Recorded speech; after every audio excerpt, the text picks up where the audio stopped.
Halo guys, kembali lagi di channel Blueprint Indonesia. Kali ini saya akan membahas tentang 6 tipe tinta blueprint yang kita jual. Nah, pertama ada tinta dye, lalu ada tinta pigmen, tinta art paper, tinta sublimasi, tinta DTG, dan tinta DTF. Nah, apa perbedaannya? Kita akan kupas di sini sampai habis.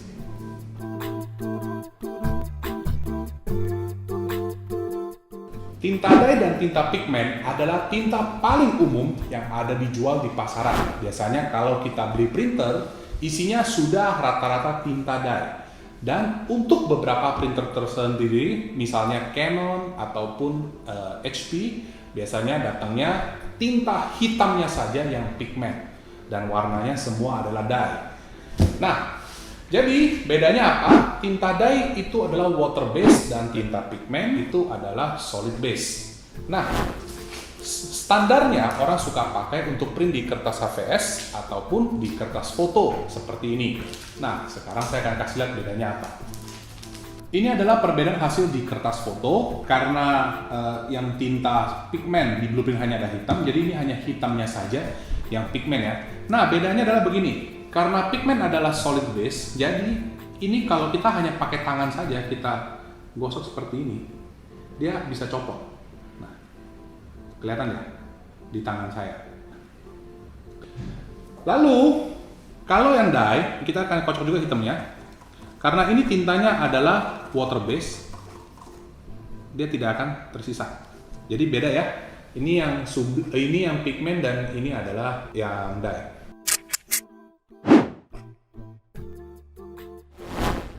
Nah, sekarang kalau di kertas HVS bedanya apa? Kita akan coba ya.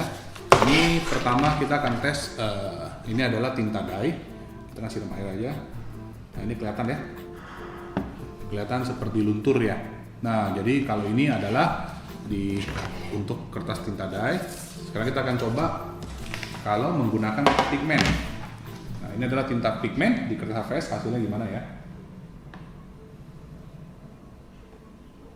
Nah, ini kelihatan hasilnya masih bagus ya. Nah, jadi bisa kelihatan ini yang tinta pigmen,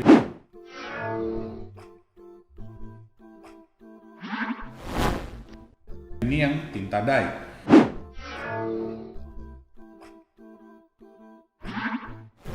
Jadi kalau misalnya luntur di kertas HVS itu adalah tinta dye. Oke?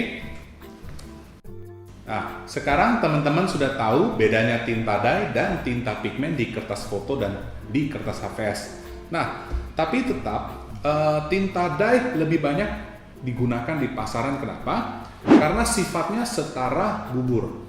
Jadi kalau misalnya di dalam printhead kering, dia gampang dibersihkan dan punya standing time yang lebih lama. Jadi kalau tidak dipakai misalnya yang blueprint sampai 30 hari pun masih aman, dan kalaupun kering gampang dibersihkan. Sedangkan tinta pigmen ini karena solid base, ini sifatnya seperti semen. Jadi kalau di printhead kering dia akan susah dibersihkan, jadi malah akan membuat printhead cepat rusak, dan dia mempunyai standing time yang lebih pendek daripada tinta dye ya, biasanya ya kurang lebih 7 hari.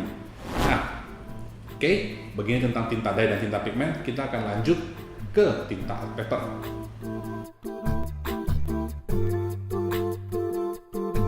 Nah, selanjutnya tinta art paper.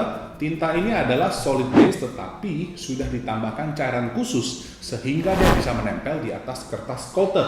Nah, ini adalah contoh salah satu kertas coated art paper ya, kertas seperti brosur, kertas majalah. Biasanya tinta dye ataupun yang pigmen biasa tidak bisa menempel di atas kertas seperti ini. Kelebihannya adalah tinta ini tidak akan pudar seumur hidup. Nah, ini adalah salah satu contoh cetakannya ya di atas kertas brosur seperti ini.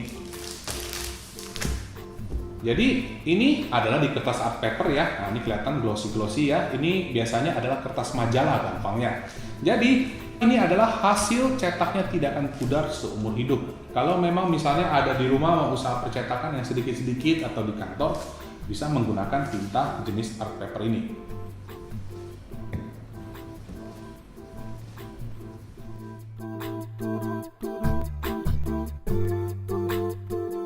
Nah, selanjutnya ini adalah tinta sublimasi. Nah, Nah, ini biasa adalah tinta yang dipakai sablon ke kain polyester ataupun muk atau keramik. Nah, biasanya ini dipakai bersama dengan ini, kertas sublim. Tinta sublim ini biasanya di-print dulu ke kertas seperti ini, setelah itu baru ditransfer. Warnanya akan menyala setelah dipanaskan. Jadi warna ini adalah warna asli dari filenya. Nah, biasanya bukan hanya untuk di kain, bisa juga untuk ke muk seperti ini. Nah, ini adalah warna setelah di-print dan ini adalah warna di muknya. Jadi, kalau buat teman-teman yang ingin bisnis untuk bidang souvenir, cocok menggunakan tinta sublim seperti ini. Jadi, misalnya untuk mau bikin baju, muk, macam-macam seperti ini. Bisa juga untuk bikin topi seperti ini. Jadi yang penting bahannya semuanya adalah kain polyester.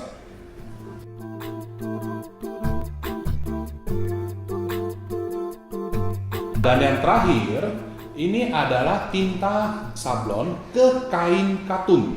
Kalau tadi yang sublim untuk ke kain polyester, kalau ini adalah ke katun. Bedanya adalah DTG, direct to garment, langsung print langsung ke kain. Sedangkan DTF, direct to vellum, ini print dulu ke vellum baru kita transfer. Dan ini adalah hasilnya. Biasanya kalau DTF ini akan di print terlebih dahulu menggunakan vellum seperti ini. Nah, sekarang kita lihat hasilnya ya. Ini adalah bedanya, sama-sama kain katun. Nah, jadi untuk prosedur printnya, kalau DTG pertama dia harus menggunakan coating seperti ini. Bajunya akan di coating terlebih dahulu, kemudian baru print langsung di atas kainnya. Kalau yang DTF ini beda. DTF itu adalah print ke vellum seperti ini terlebih dahulu.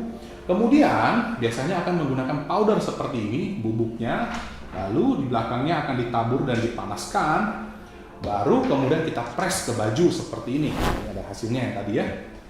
Jadi kurang lebih seperti ini.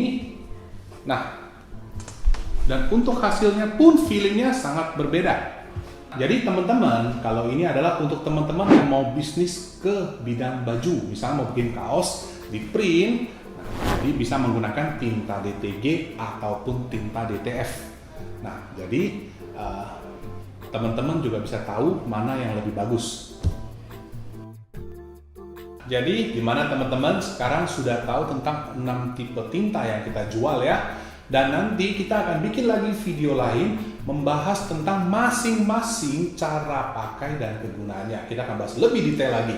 Oke, terima kasih sudah datang ke channel kita. Jangan lupa follow dan subscribe, nyalakan lonceng untuk lihat video selanjutnya ya. Terima kasih dan kembali lagi di channel Blueprint Indonesia. Thank you.